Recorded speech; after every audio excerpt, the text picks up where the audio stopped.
place where you can come and enjoy the benefit of the group meditation and the guided meditation. So without further ado, let's welcome Master Sarath to guide us through the meditation.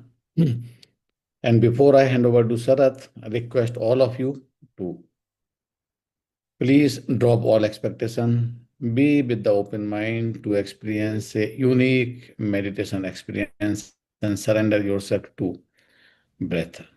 Good morning, Saraji. Good morning, Vikal. Hope my audio is okay. Thank you. So let's begin. So request everyone to gather themselves, collect Saraji, volume is themselves. little low. If you can increase or come closer to the mic, that will help. So is this okay now? Yeah, this is better. Thank you. Okay.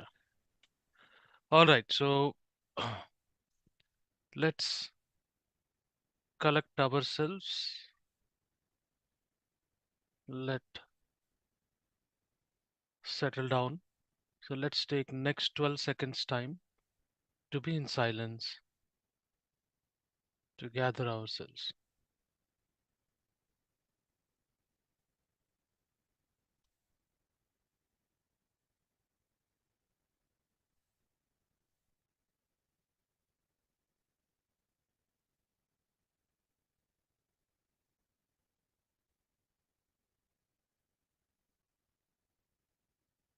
Good. So the method what we're going to use is Ana-Pana-Sati meditation, breath meditation, observing the breath. The steps are very simple. Sit in comfortable posture, clasp your fingers, cross your feet, close your eyes, and be with your natural breath. This is what you will get into meditation. So, before that, it is always important to check our awareness before closing your eyes. Bring into your awareness whatever is happening in your background, any sounds.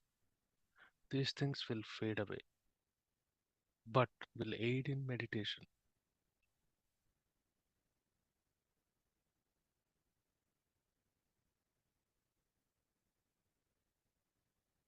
Calm down, relax, set aside all your expectations, identifications, everything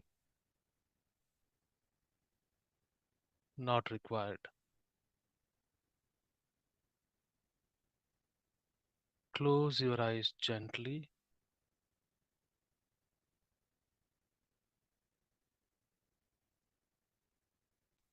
Relax, relax your body. That's where the let go starts. Let go of everything. Relax. Scan your body from head to toe for any sensations.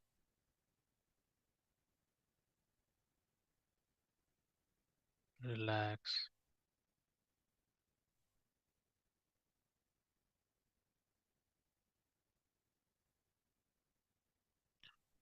Bring your attention to chest and abdomen area where the cosmic energy is causing movement of your diaphragm, lungs, and heartbeat. Observe. Don't change, just observe.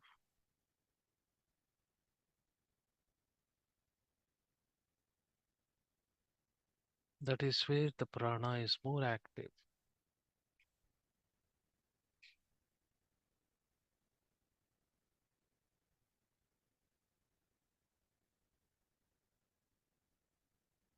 Now, with this, slowly move to your throat area.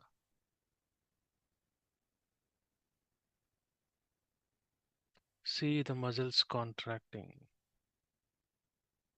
See, observe, feel the movement of breath.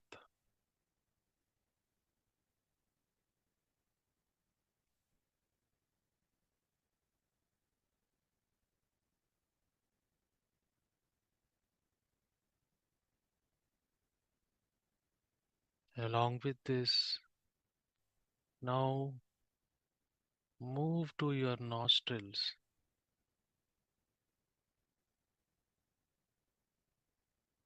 Feel the breath moving in and out, going towards throat and to your abdomen and chest area, all together. That's how breath is connected to energy. Exclusively focus on this breath. On the count of 1 to 10, you will completely focus on breath and go deeper into consciousness. 1, 2, 3. Don't analyze. No visualizations. No mantra chanting. Just be with the breath. 4, 5, 6. Don't miss even a single breath. 7, 8. Anchor yourself to the breath. 9, 10. Be with the breath masters as it changes its form, connecting to the cosmic energy and consciousness deeply, exclusively, cutting everything else for the next 12 minutes.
masters, go deeper.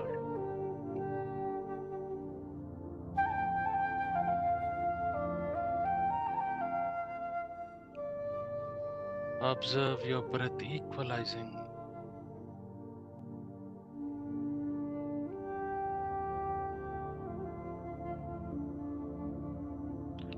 Whatever comes, be the witness. Don't attach yourself.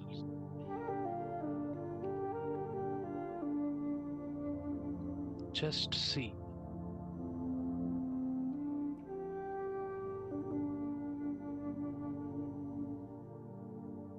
Be with the breath masters exclusively.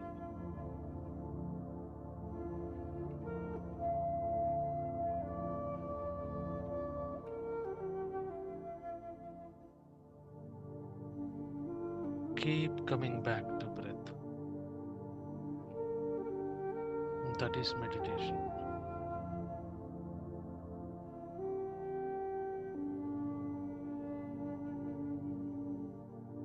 Continue.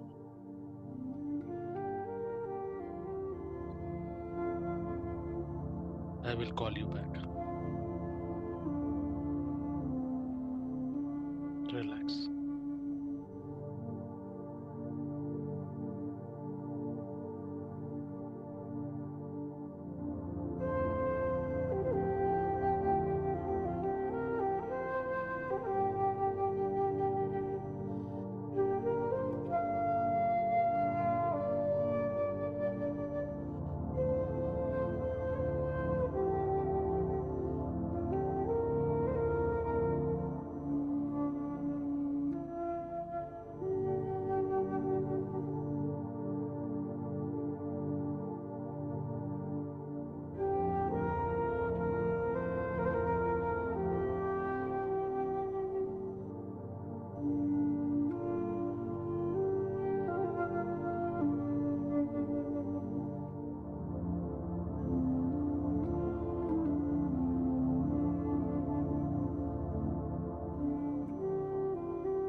Masters, we are near the spirit, the source of abundant energy.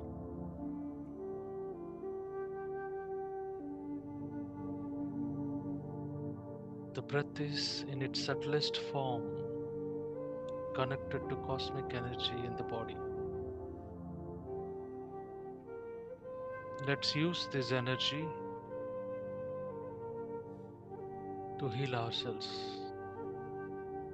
and then others.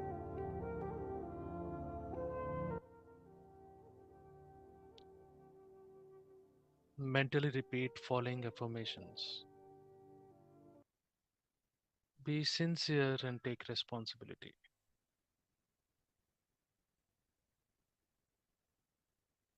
Repeat, I am sorry. Please forgive me. Thank you. I love you.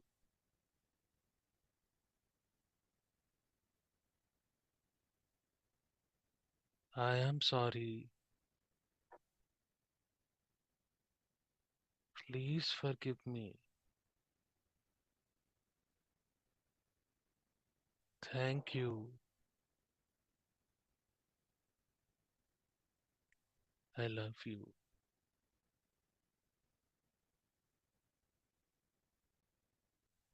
I am sorry. Please forgive me. Thank you. I love you.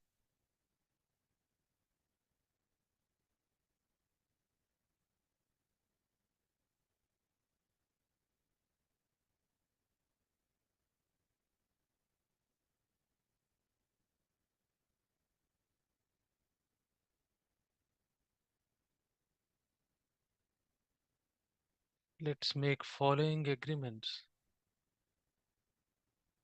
with life. Say to yourself firmly, I will be impeccable with my words. I will not take anything personally. I will not make any assumptions. I will do my best at all the times.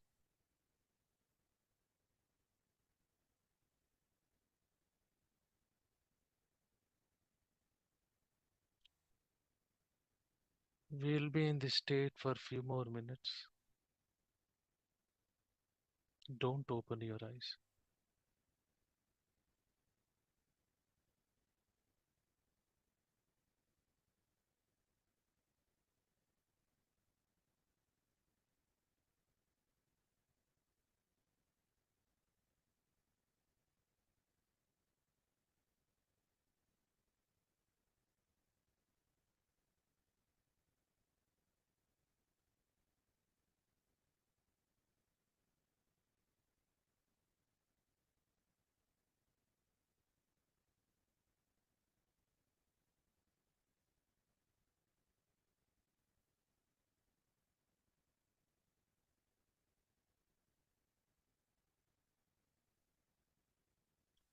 Don't open your eyes.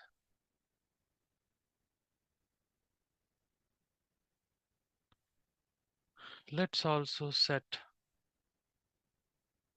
intentions for the day, for the next 24 hours. The three level intentions. First, for the self. Let's intent for the next 24 hours that we will be not wasting our energy in indulging in unnecessary activities.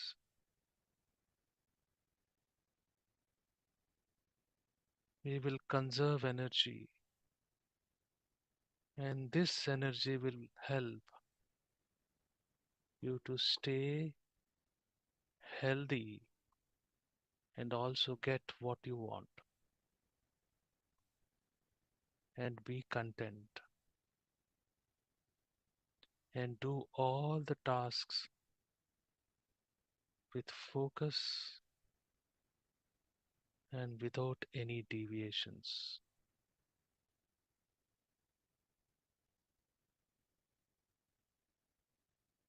Let be it. Intent for construction of Omega Pyramid in Dallas. Give your energies so that it will become global center for oneness where people will come to meditate and self-realize, reducing violence, confusion in the world,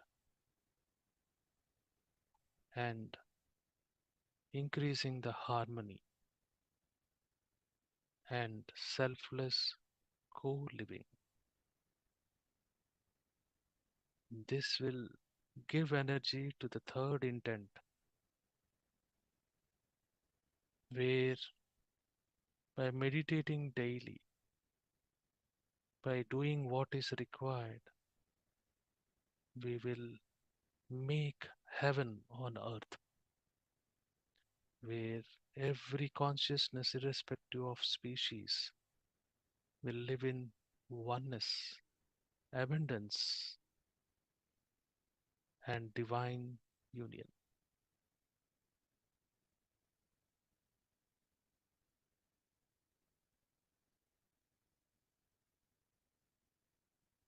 Okay, on the count of 1 to 10, slowly come back.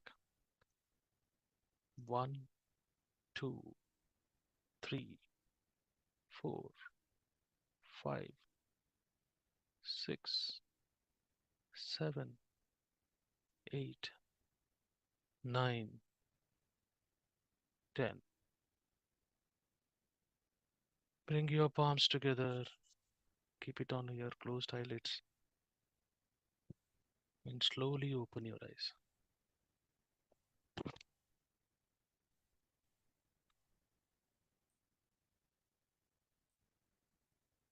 Excellent, excellent meditation. Thank you so much for meditating with me. Over to you, Vikalji. Thank you. Thank you very much, Sarat. It was indeed a very deep and peaceful meditation. And getting into the intentions also. So thank you very much. Friends, take your time, come out from the meditation. As you are coming back, now it's time for us to move to the next segment of this program, that is wisdom sharing. And today we will have Master Sharath sharing the wisdom, and we'll be talking about, as we mentioned yesterday, about the Bhagavad Gita and the Kriya Yogas. So over to you, Saraji. All right, Vikal. Yeah, so I wanted this transition, right? That's why I've handed over to you. Right. Yeah. So let's begin, right? So Mm. yeah, before that, why why we all have come to this path of meditation? Why? And then spirituality. So it's very difficult to make it interactive because the subject is very vast. I try to complete little faster. But why? Why each one of you have come to this path of meditation? You can type, right? Um, why you have come to the path of spirituality? What made you to come here?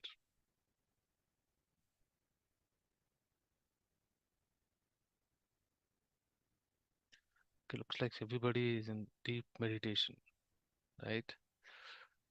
So, so to develop consciousness, right? Yeah, to develop consciousness. But if you look at, most of us come here because to reduce stress in life, right? Here, our case telling, right? There are many reasons, right? There is some or other challenge you are facing in the current situation, something you didn't get. Health is not good, or some kind of problems, confusion you are in, and you want to really understand why it is happening to me, why only me, right? Or it could be, I want this, so what should I do in order to get that, right? So some or other challenge, or completely confused, saying that, what is that I have to do? Why I have to do this? Why it is not happening automatically? So there are many reasons why you are distressed in the current situations, and most people will come to meditation and spirituality. Most people, right?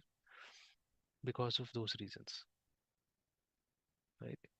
And I will tell you why we are coming because of those reasons. Very few of us who come, very few. I hardly see, uh, you know, very few people come because of its own reason, right? I have to come for spirituality. They're not in sorrow, they're already in happy. Because who will come when everything is given to you and you are happy? Nobody will come here. Most people think it is waste of time. This is time to enjoy what is there, right? So this is exactly where become the premise when this Bhagavad Gita was revealed. And we also have to know why it is revealed at this particular time. And if you listen very carefully, whatever I tell today will help you in meditation. Very important. So listen very carefully. So this is the exact moment when humanity will come and see, who am I? Why I'm doing all these things? Why this situation came to me? Why I have to do this, right? So several thousands years back, at the similar situation, Arjuna has come, right?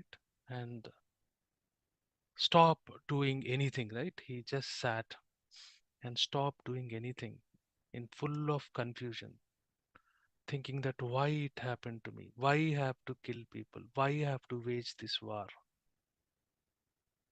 What is the reason why I have to wage this war?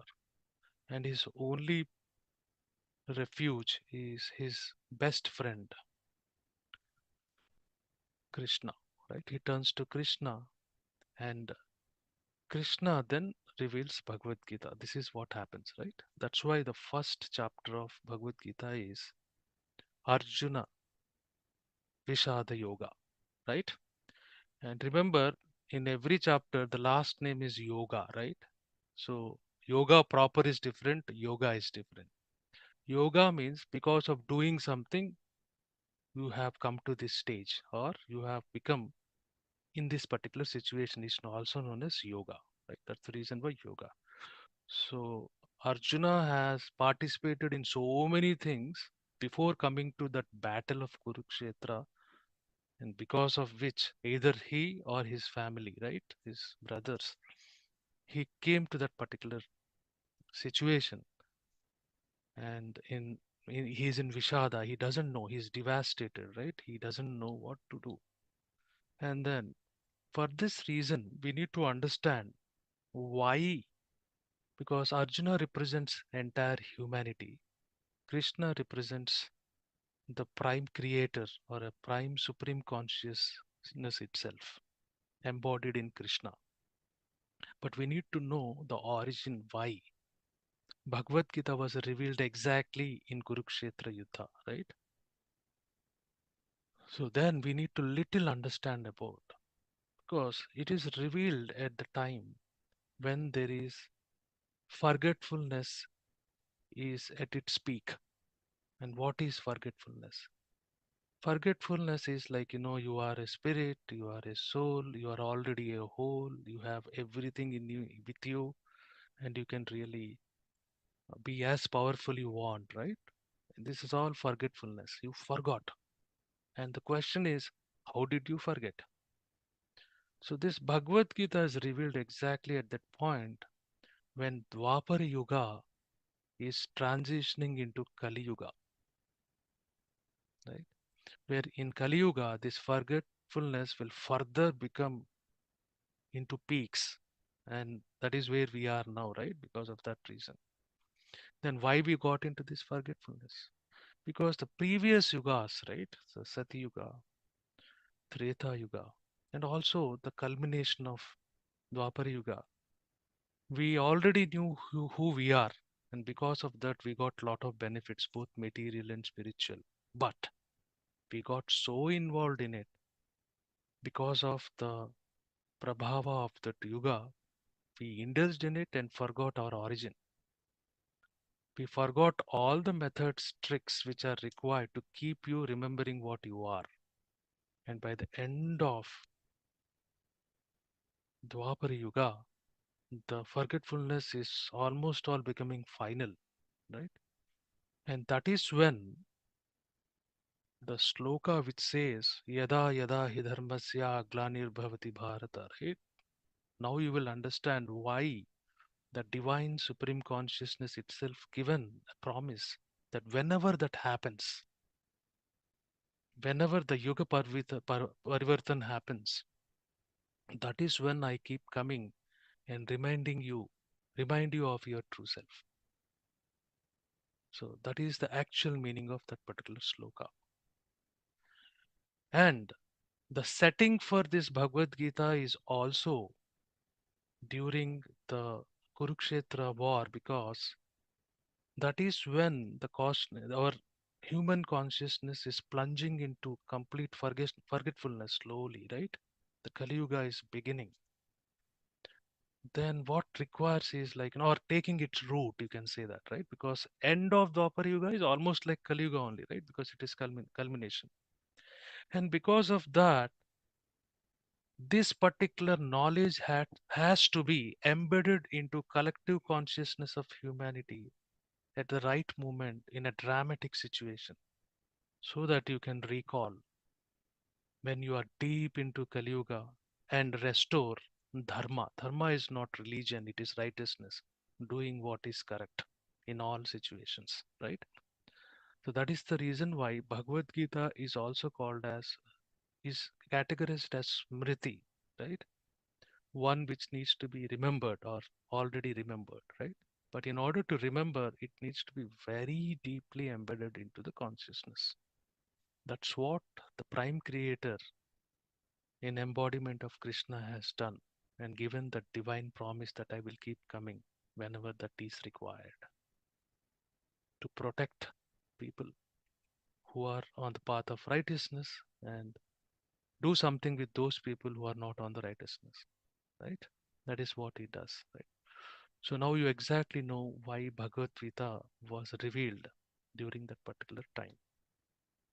So when you are in deep sorrow, when you are in deep helplessness, what to do in the forgetfulness, right? Arjuna is in deep forgetfulness. He completely forgot what is his true sense. That is when he asked why it is me, why I have to do. With all the things which are present in the battlefield with its splendor, right? Everyone were there, right? That is when he asks. So, and he surrenders to Krishna and says that, okay, please explain me, please make me understand why this happening to me, why I have to kill these people.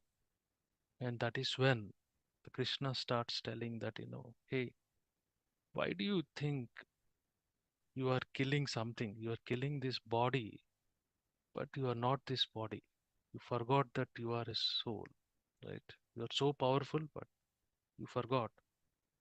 Then he start explaining about what is soul, and that shloka which explains that soul cannot be destroyed, killed, cut, or consumed by flames. He explains different things about soul, right? This is very easy. Everybody will understand, right? So that's okay. Okay, we are soul, but Arjuna is still in confusion, but he doesn't understand. Okay, how that I have to realize that I am a soul? And why is that I am forgetful of this? Why is that I am not able to really understand this? Then comes the next phases of this Bhagavad Gita, right? Then, in order to realize what you are really, you need to do certain things, right? Those certain things are like this, right? You need to understand that you need to act first, right? Without acting, you cannot do anything, right? You need to act.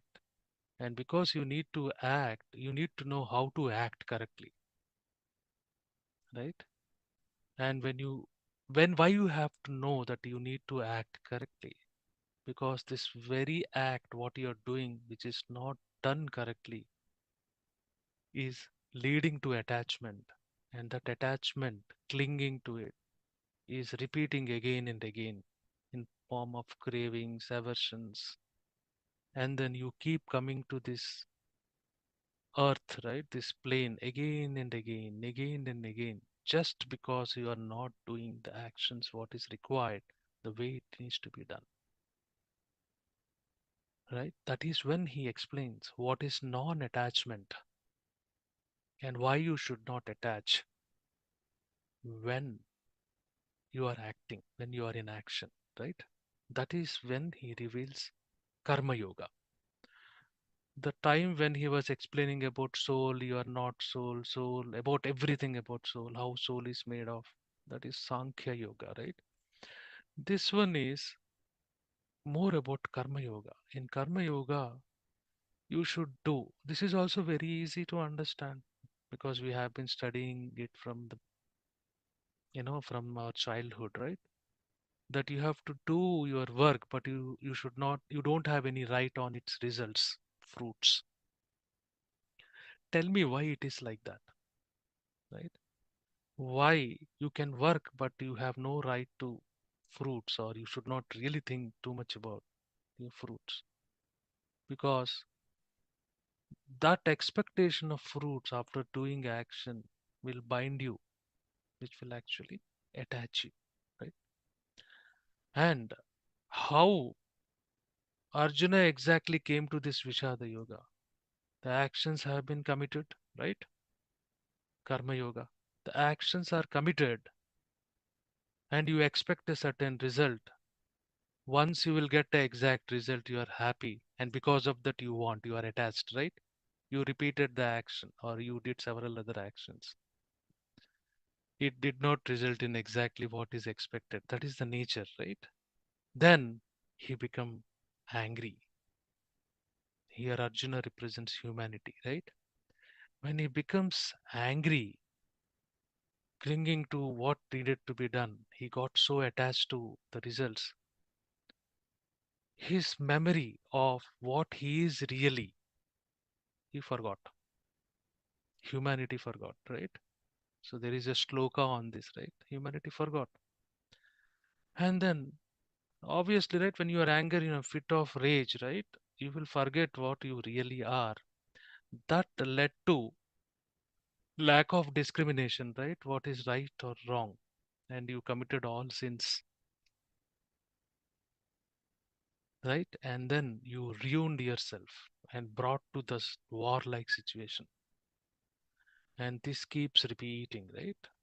Keeps repeating. In the war, you will die, right? In that particular not doing the actions properly, clinging to the attachment. That's what you do in this life, right? Every life you do that. And then you get into a war and then you die, again you come back. Do everything same like that only. Similarly, again you will die. So this keeps on repeating. So how to break from it? Simple.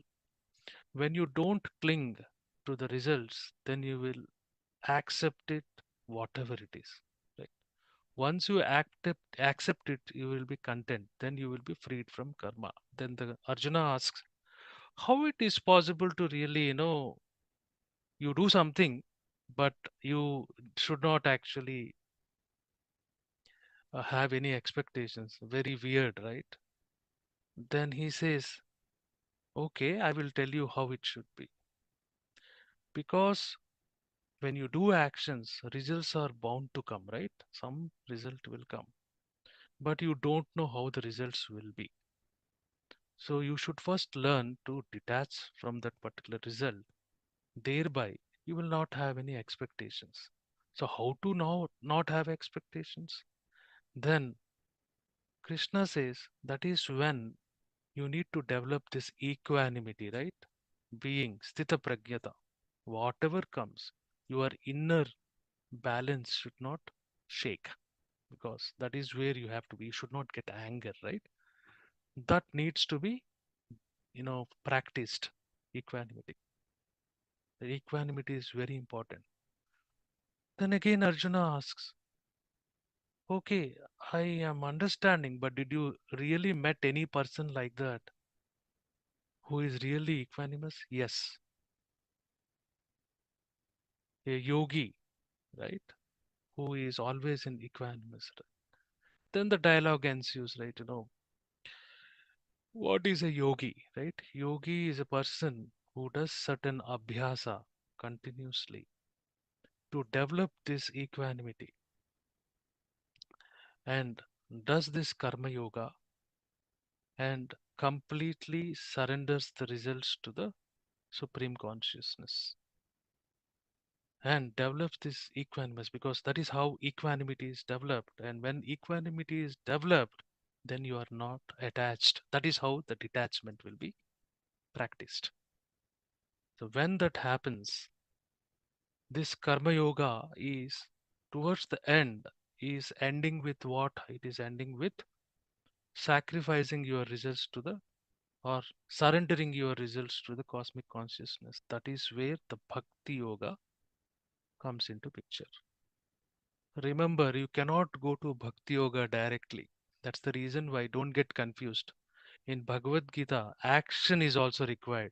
If you are not acting, you cannot reach bhakti yoga, right? You have to reach bhakti yoga. That's why in that verses it says not doing any work is also not correct. It will not lead to liberation, right? Will not lead to self realization. So it will go to the next one, right? And this is all coming from the supreme consciousness itself, Krishna, right? Krishna is telling directly, the direct source. That is when bhakti yoga starts, because bhakti yoga starts with karma yoga ending with sacrificing, surrendering everything to the consciousness, the results of your actions. That is when the bhakti yoga starts. In bhakti yoga, what starts? The smaran, right? The smaran of to whom you are surrendering this, to whom you are surrendering this supreme consciousness, right? That's why Krishna says, when you remember me, right? Remember me means not Krishna, actually, super consciousness or a supreme consciousness in the embodiment of Krishna. When you remember me, after you give all your results of actions, surrendering, only remember me. And finally, at the culmination of bhakti, right? When you also submit your mind in the form of ego, right? That is when the next yoga starts, which is Dhyana Yoga, right? Exactly this Dhyana Yoga. Remember, you cannot come to each of these practices directly. First, you have to do karma. Maybe it will take lifetimes. Some people, it will happen in the same lifetime, right? From karma yoga, like this, he will transition into bhakti yoga. This is not told in Bhagavad Gita, but this is what is the interpretation, right? The bhakti yoga, when you submit everything, including your ego, mental, that's what we do in dhyana, right? We will reach that dhyana. We are actually surrendering. Without surrendering, you cannot stop your thoughts. It's impossible, right? You will surrender. That is bhakti yoga, right? What you keep remembering, your breath, right? That's what happens. So breath is connected to your consciousness energy which is running your body. That's why you remember that supreme consciousness. When you exclusively start being on that supreme consciousness, remembering it, repeating it, right? That is when dhyana yoga starts. That is when Krishna reveals about kshetra kshetragya, right? Because exactly at that moment the separation of spirit happens from the body, or soul happens from the body, right? People talk about astral travel very loosely, right? So this is how it happens. So when you reach that, then this kshetra kshetragna concept will come, right? You will realize, you will discriminate now that body is separate, the soul is separate. That is the beginning of dhyana, right? Then when you know that your body is separate and your soul is separate, that is when you will realize that okay, I am not this body, right? That is the first enlightenment, right? That is when your astral travel will begin.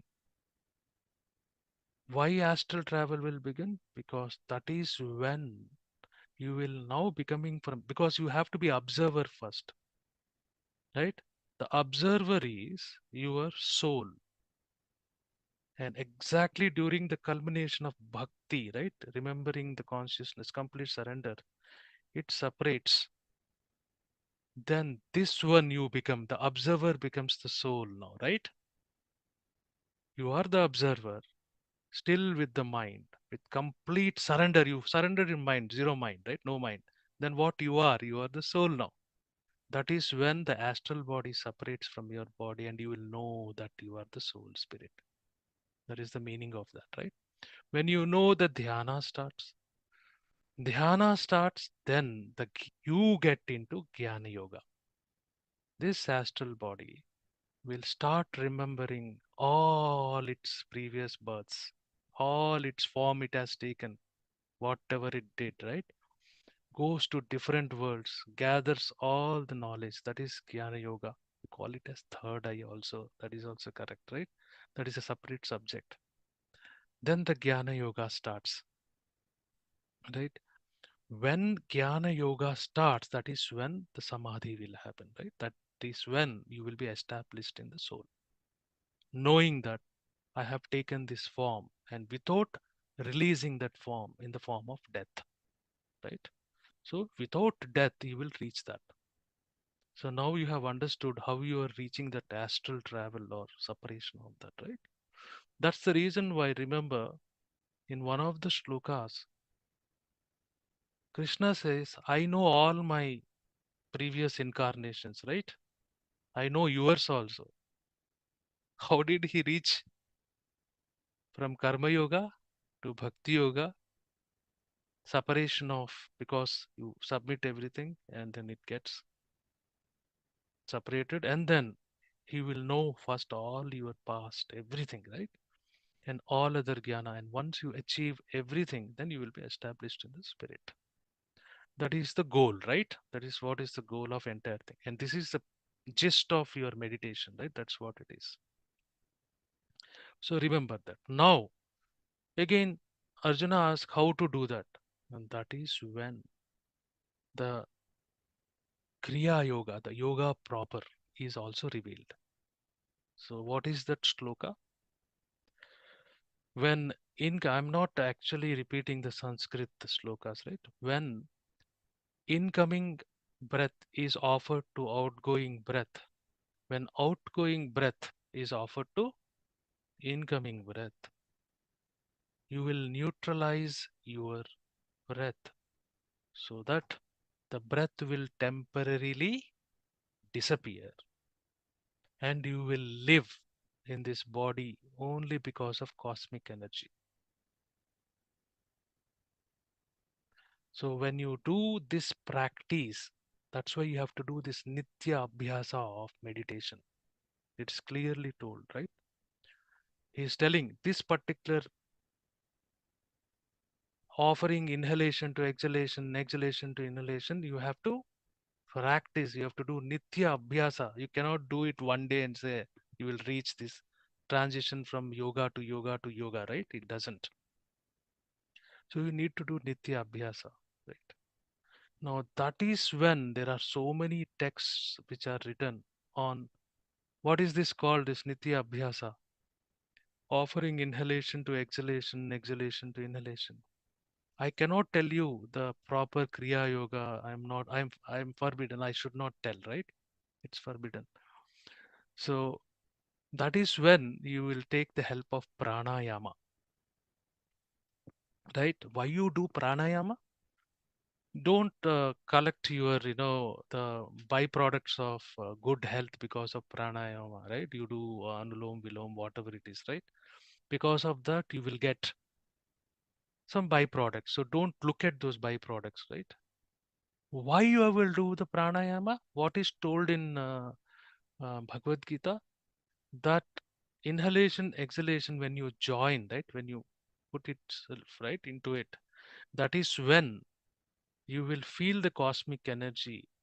And when you feel the cosmic energy completely, that is when the separation of the astral body happens, right?